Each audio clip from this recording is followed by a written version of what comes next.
যাই পড়ছি সবই ভুলে যাচ্ছি স্যার, মনে হচ্ছে সব ভুলে গেছি। আমাদের আর মাত্র কয়েকটা দিন বাকি ফাইনাল পরীক্ষার। তো প্রিয় মাধ্যমিক উচ্চ মাধ্যমিক শিক্ষার্থী বন্ধুরা, এই ফাইনাল পরীক্ষার আগে দাঁড়িয়ে আমাদের কিন্তু উত্তেজনা পারদ অনেকটাই কিন্তু চড়ে যায়, টেনশন অনেক কিছু কিন্তু হয় আমাদের ভিতরে। তো এই টেনশন এংজাইটি এই সমস্ত কারণবশত আমরা যখনই পুরনো পড়া মনে করতে যাই তখন কোনো কিছু আমাদের মনে পড়ে না। এখন মনে হয় যে আমি যাই পড়ছি সব কিছু আমি ভুলে যাচ্ছি। তো কী করা উচিত এই মুহূর্তে দাঁড়িয়ে, তাই না? তোমাদের আমার মনে হয় 99% ছেলেমেয়ের একই প্রশ্ন, একই সমস্যা। স্যার যাই পড়ছি সব ভুলে যাচ্ছি, কি করা উচিত কিছু বুঝতে পারছি না, মনে হচ্ছে যেন সব ভুলে গেছি, কি করা উচিত? তো প্রিয় শিক্ষার্থী বন্ধুরা, টেনশন চিন্তা করো না, আজকের ভিডিওটা সম্পূর্ণ দেখতে থাকো, তোমাদের এই সমস্ত সমস্যার সমাধান কিন্তু হবে। প্রিয় শিক্ষার্থী বন্ধুরা, খুব অল্প সময় নেব, এই সময়ের ভিতরে তোমাদের সামনে কয়েকটা ছোট ছোট বিষয় তুলে ধরবো। আশা করছি এই সমস্ত বিষয় তোমাদের কাছে ক্লিয়ার হয়ে যাবে। দেখো, আমরা যখন দেখি এবং মুখে অনর্গল পড়ে যাই এটাকে বলা হচ্ছে মুখস্থ। কিন্তু যখন আমরা ভালো করে দেখব এবং বুঝবো আর পড়ব তখন সেটা কিন্তু মুখস্থ বলা হচ্ছে না। অর্থাৎ বিষয়বস্তু সুন্দর করে যদি আমি বুঝে নিই, তুমি কোনো একটা প্রশ্নের উত্তর তুমি পড়ছো, সেটা সুন্দর করে বুঝে বুঝে যদি পড়ো তাহলে সেটা কিন্তু তোমাকে বলা হচ্ছে তোমার ভিতরে কিন্তু সেটা আত্মস্থ হয়ে যাচ্ছে। তাহলে আমরা শুধু দেখলাম আর মুখে অনর্গল পড়ে গেলাম সেটাকে বলছে মুখস্থ।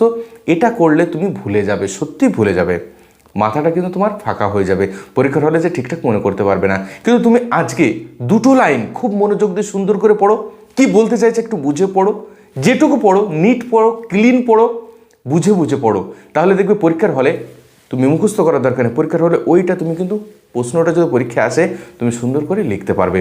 আমার কথাটা কিন্তু মিলিয়ে নিও।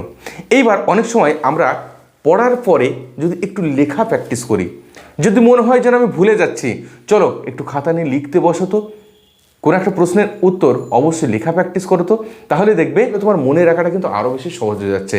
তুমি একটা জিনিস মাথায় রাখবে, তুমি যখনই পড়বে, পড়ে সেটা না দেখে লেখা অভ্যাস করবে, সেইটা দীর্ঘ সময় ধরে আমাদের কিন্তু মনে থাকে। এখন অনেকের এর পরেও মনে হয় স্যার সব ভুলে গেছি, কিছুই মনে পড়ছে না, এখন কি হবে, আমার তো কিছুই মনে পড়ছে না, পরীক্ষা খুব খারাপ হবে। কিন্তু একটা জিনিস যেন পরীক্ষার হলে যখনই তোমার পরীক্ষা দেওয়া শুরু করবে না, দেখবে সব কিছু তুমি সারা বছর যা যা পড়েছিলে, একদিনের জন্য পড়েছো, সেগুলো কিন্তু তোমার মনে পড়ে যাচ্ছে। দেখো, যেগুলো ভুলে যাওয়ার সেগুলো আমার মনে ভুলে যাওয়াই ভালো, বোঝা গেল কি বললাম? সেজন্য এর জন্য বেশি টেনশন চিন্তা করা যাবে না। এবার কখনো যদি তোমার এটা মনে হয় সত্যিই ভুলে যাচ্ছি, কিছুই মনে পড়ছে না, মাথাটা পুরো ব্ল্যাঙ্ক আউট হয়ে যাচ্ছে, তাহলে আমাদের কি করতে হবে, একটু রেস্ট নিতে হবে, বন্ধুদের সঙ্গে আড্ডা মারতে হবে, একটু বিকালবেলা ঘুরতে বেরোতে হবে, অথবা একটা সিনেমা দেখে নিতে হবে। তাহলে আমাদের শরীর এবং মন দুটোই কিন্তু সুস্থ হবে। কারণ আমরা কি করছি, সারা বছর তো ঠিকঠাক করে পড়াশোনা করি না, তাই না? ঠিক ফাইনাল পরীক্ষার আগ মুহূর্তে দাঁড়িয়ে লাস্ট 3 মাস, 1 মাস, 2 মাস, 15 দিন এখন কি করব, রাত দিন এক করে পড়াশোনা করব। আমাদের একটু এখন সঠিক ঘুমের প্রয়োজন। প্রত্যেকটা ছাত্রছাত্রীদের এই মুহূর্তে দাঁড়িয়ে দিনে অন্তত 6 থেকে 7 ঘন্টা ঘুমের প্রয়োজন।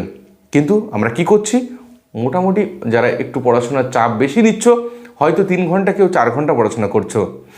এত অল্প যদি তুমি ঘুমাও তাহলে তোমার ব্রেন এমনি কিন্তু নষ্ট হয়ে যাবে। পুষ্টিকর খাবার খুব পেট ভরে খাওয়া যাবে না, তাহলে ঘুম পাবে, ঠিক আছে? পুষ্টিকর খাবার খেতে হবে, অল্প করে খেতে হবে, অল্প খেলে দেখবে আমাদের পেটের সমস্যাটাও কম হয়। তোমাকে মোটামুটি 5 থেকে 6 ঘন্টা মিনিমাম ঘুমাতে হবেই। 6 ঘন্টা অবশ্যই উচিত, কিন্তু পড়াশোনার চাপ রয়েছে, তোমরা এখন ঠিকঠাক করে ঘুমাতে পারবে না। এবং মাঝে মধ্যে পড়ার মাঝে মধ্যে ফাঁকে ফাঁকে অবশ্যই 1 ঘন্টা বা আধা ঘন্টার একটা ব্রেক নিয়ে বাড়ির কারোর সঙ্গে একটু গল্প করলে, বিকালবেলা বেড়াতে গেলে, কিংবা হট করে একটা মনে করলে যে আজকে অনেক পড়ে ফেলেছি 2-3 দিন, একটু ব্রেক নিয়ে নিই, তাহলে একটা সিনেমা দেখতে বসে যাও, কোনো সমস্যা নেই। তাহলে দেখবে যে তোমার মন এবং ব্রেন দুটোই কি বলতো একটু সুস্থ বোধ করবে। তারপরে যখন তুমি আবার পড়বে, সব কিছু পড়া মনেও পড়বে এবং সেটা কিন্তু মাথায় ঠিকঠাক করে ঢুকবে। তো প্রিয় শিক্ষার্থী বন্ধুরা, শুধু চোখ দিয়ে দেখে মুখে অনর্গল পড়ে গেলেই হবে না, সেটা বুঝে বুঝে পড়তে হবে। তার সঙ্গে সঙ্গে যদি খুব ব্রেনে চাপ বা প্রেশার পড়ে তাহলে তোমাদের একটুখানি রেস্ট নিয়ে নিতে হবে, ঠিক আছে? একটুখানি যতক্ষণ না ব্রেনটা শান্ত হচ্ছে, যতক্ষণ না মনে হচ্ছে যে এখন হ্যাঁ একটু সুস্থ বোধ হচ্ছে, তুমি একটুখানি শান্তি করে দরকারে ঘুমিয়ে নাও, ঠিক আছে? তাহলে দেখবে তারপরে আমাদের ব্রেনটা অনেকটা পরিষ্কার হয়ে যাবে। তুমি যখন একটা নিট অ্যান্ড ক্লিন ঘুম দেবে না সকালবেলা, আমরা বলি সবসময় যে সকালবেলা বেশি করে পড়াশোনা করা উচিত। কেন? কারণ সারা রাত ঘুমানোর পরে সকালবেলা আমাদের ব্রেনটা ফ্রেশ হয়ে যায়। সেই ফ্রেশ ব্রেনে ইংরাজি, ইতিহাস, এইগুলো কঠিন সাবজেক্ট যেগুলো মনে হবে সেইগুলো আমরা সকালবেলা দেখে পড়ি, তাহলে কিন্তু মনে থাকে ভালো। আবার কি হয় দেখো, রাত্রে কেন কঠিন সাবজেক্ট পড়তে নেই? সারাদিন আমাদের জীবনে কত ঘটনা ঘটে, কত কিছু করি, সেগুলো আমাদের ব্রেনের ভিতরে থাকে। সেই জন্য রাত্রে কঠিন সাবজেক্ট কিন্তু পড়া যাবে না। রাত্রের ঘুম দেওয়ার পরে সকালবেলা কঠিন সাবজেক্টগুলো সবসময় পড়তে হবে, তাহলে আমাদের মনে থাকবে কিন্তু বেশি। এবং অবশ্যই তার সঙ্গে সঙ্গে তোমাদের লেখা কিন্তু এখনই ভালো করে প্র্যাকটিস করতে হবে। তো প্রিয় শিক্ষার্থী বন্ধুরা, জানি ফাইনাল পরীক্ষার দৌড়গড়ে দাঁড়িয়ে তোমাদের এখন আর সময় নেই। তো এই মুহূর্তে দাঁড়িয়ে তোমরা সবাই হুড়ো তাড়া করে রাত দিন এক করে পড়াশোনা করবে, কিন্তু তবুও নিজের ব্রেনটাকে এবং শরীরটাকে সুস্থ রাখতে হবে। যদি একবার অসুস্থ হয়ে যাও তাহলে কিন্তু সম্পূর্ণ হিতে বিপরীত হয়ে যাবে এবং বিশাল পরিমাণে ক্ষতি হয়ে যাবে। তুমি পরীক্ষাটাই ঠিকঠাক করে দিতে পারবে না।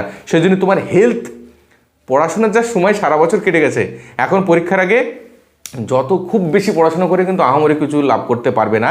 এই কটা দিন একটু ধীরে সুস্থে নিজের শরীরটাকে যত্ন রাখো, তার সঙ্গে সঙ্গে পড়াশোনাটা টুকটাক করে ঠিকঠাক করে চালিয়ে যাও।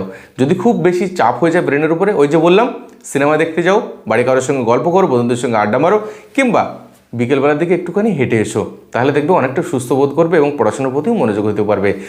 প্রিয় মাধ্যমিক এবং উচ্চ মাধ্যমিক শিক্ষার্থী বন্ধুরা, চলো অল দ্য বেস্ট তোমাদের ফাইনাল পরীক্ষার জন্য।